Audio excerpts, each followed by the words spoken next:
L'eau. On a l'impression que c'est simple, que c'est juste de l'H2O et puis c'est tout.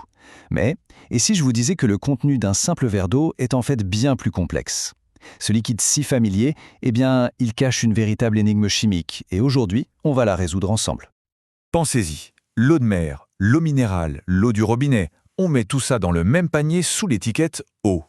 Pourtant, au niveau chimique, elles sont très différentes. L'une est salée, l'autre est pleine de minéraux. Alors, qu'est-ce qui les distingue vraiment au niveau de leurs molécules? C'est ça le cœur de notre enquête du jour. Allez, on commence. Posons clairement cette fameuse énigme. Pour pouvoir avancer, il faut d'abord qu'on maîtrise deux concepts absolument essentiels, la différence entre ce qu'on appelle un corps pur et un mélange. La distinction est super simple, mais elle est cruciale. Un corps pur, c'est un peu comme une armée de clones. Il n'y a qu'un seul et unique type de molécule, toutes identiques. Un mélange, par contre, c'est une fête où tout le monde est invité. Il y a au moins deux substances différentes qui cohabitent. Et l'exemple parfait d'un corps pur, c'est l'eau distillée. Si on regarde à l'intérieur, il n'y a que, et je dis bien que, des molécules d'H2O. Pas de minéraux, pas de sel, rien du tout. C'est l'eau dans son expression la plus simple, la plus fondamentale.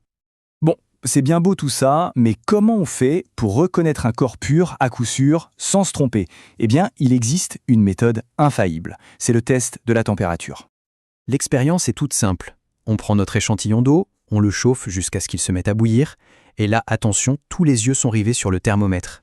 Parce que c'est son comportement à ce moment précis qui va nous dire la vérité.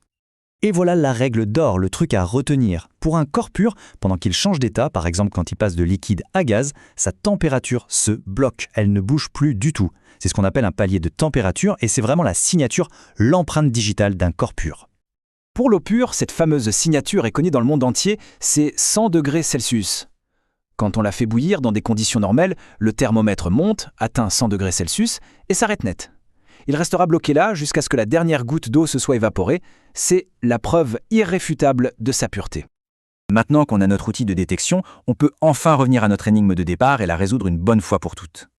Alors, le verdict, l'eau de mer, avec tout son sel et ses autres particules, est clairement un mélange.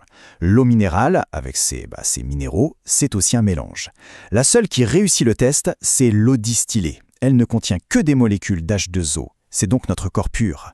Et voilà, le mystère est résolu. D'accord, c'est intéressant pour les chimistes. Mais on pourrait se demander, concrètement, pourquoi est-ce que cette distinction est si importante dans la vie de tous les jours? Eh bien, cette différence est loin d'être un détail.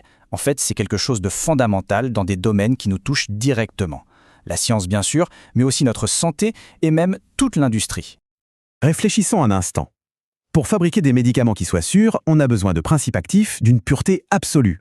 Pour les puces électroniques de nos téléphones et ordinateurs, il faut du silicium ultra pur. Et évidemment, aucune expérience scientifique ne peut être fiable si on n'utilise pas des produits purs.